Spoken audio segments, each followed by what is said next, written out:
Hello, everyone, and welcome back to DCTV. I'm your host, Kristen, and today we are joined by a very special guest. It's Shelley Unvanile-Hesch. She is the Chief Executive Officer of the Women's Trucking Federation of Canada and a driver on the front line of the current COVID-19 pandemic. I asked Shelley to join me today to shed some light on the current state of the trucking industry and how the pandemic is affecting her and her members of the WTFC. Thank you so much for joining us today, Shelley. Thanks for having me on, Kristen. It's a pleasure to see you again. It's been a while. It has been a while, and I was actually just thinking before we joined the call that I have to find a way to send you some mint smoothie chocolates. We'll have to figure that out. Okay, let's start with something easy. Please tell the people at home who may not know, who is the Women's Trucking Federation of Canada? So Women's Trucking Federation of Canada, we are a non-profit organization dedicated to promoting and encouraging women into the trucking industry. So that's our main goal, as well as promoting youth and all the available careers that we have in this lovely industry that we work in. Wonderful. So, Shelley, we all know that the current pandemic is affecting the trucking industry. In fact, it's impacting all of our lives right now. What can you tell me about some of the challenges that you've been facing since this all started? As a driver, some of the challenges that we're facing right now are no different than what we were experiencing before, just on a lot more larger platform. We're used to, lack of parking, washroom facilities, hard to get food, but now it is just it's like 500% worse than it was pre-COVID. In some cases, businesses that we deliver to or we pick up at, they used to let us into the building and we'd be able to use the washroom inside. They've set up the porta-johns outside now in the parking lot. There's no running water. There's no place to clean your hands. In some cases, they're filthy. I mean, because it has access for anybody, basically, how some of them have them set up. I've gone into some of them that are so dirty that I wouldn't let my dog step in through the door, let alone a human being. Mm-hmm. As we like to say as drivers, we like to sit on a china bowl just like you do at home. We hear you loud and clear. Things like washroom facilities are clearly an issue right now. What are some other things that your members or fellow drivers are bringing to your attention? There has nothing been put out specifically for the trucking industry. So you have drivers who we know were exempt from self-isolation for 14 days after we come up from the US. But what about my spouse that maybe has an underlying health issue? Or my children? Should I be around them? Can I be in the same house but keep a social distance? A lot of them have concerns about getting food items because the restaurants are all closed. Now, some of the truck stops do have available takeout, but they're few and far between. Other than fast food, there isn't anything healthy. Prepackaged subs and sandwiches they're not a healthy alternative. Drivers deserve real food and a hot meal. So those are the type of issues that we're hearing about more and more. Can you share a specific situation where either you or a member of WTFC or a fellow driver has been impacted by COVID-19?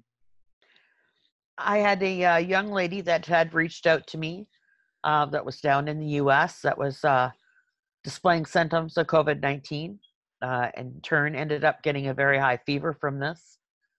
I was able to reach out to Mike first to help with the customs issues that she might have at the border crossing.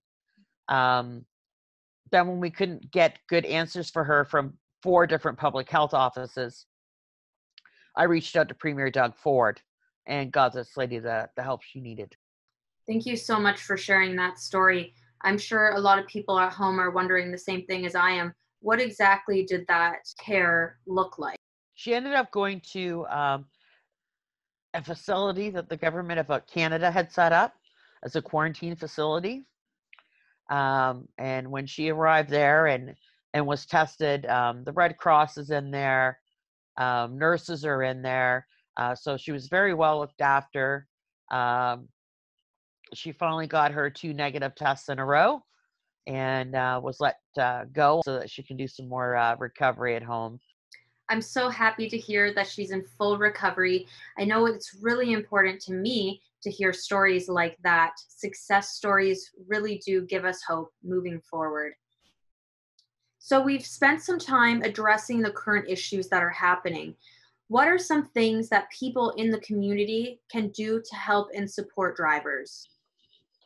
Right now, truck drivers are having a really hard time getting access to washrooms, food. Those are the big things. If you can uh, talk to your local counselors, your MP, your MPP, send off emails, trying to get some kind of washroom facilities, get masks, hand sanitizer, gloves. Uh, they're in short demand for everybody. But if you're somebody that's at home and you're sewing masks for healthcare workers, please keep in mind that truck drivers also require these masks. Not only do we need them when we're crossing the border coming back into Canada, there's 6 or 7 states where we are required to wear them all the time, anytime we're out of our truck. So we could really use them as well. Hand sanitizer is really hard to find. So if you're a distiller or a local one and you've converted over to hand sanitizer, please reach out to different trucking companies. We greatly need your hand sanitizer too, and in some cases, worse than a healthcare worker, because we have no access to running water. More of that is really appreciated by the drivers. Thank you so much for sharing that, Shelley. I know there's a lot of people out there that want to help, and knowledge is power in these situations. Is there anything else that you would like to say or thoughts that you would like to leave our audience with today?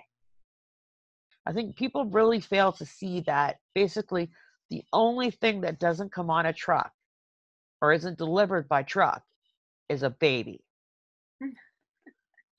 Right? There isn't one thing in your house other than the air you breathe that a truck driver didn't bring to you. So, we need to appreciate what drivers do on a daily basis and not just appreciate what they're doing for you now. When this pandemic's over, people need to realize what we do and what we've always done is we keep the economy moving. That's our job. Absolutely. Thank you so much for that, Shelley. It's actually a great note to end things off on here. Thank you so much for joining us today. I hope that anybody watching this has a better perspective and understanding on how the current pandemic is affecting frontline workers, but especially those in the trucking industry. If you're interested in learning more about the WTFC and the incredible work that they do, please visit the Women's Trucking Federation of Canada.net. And until next time, stay safe.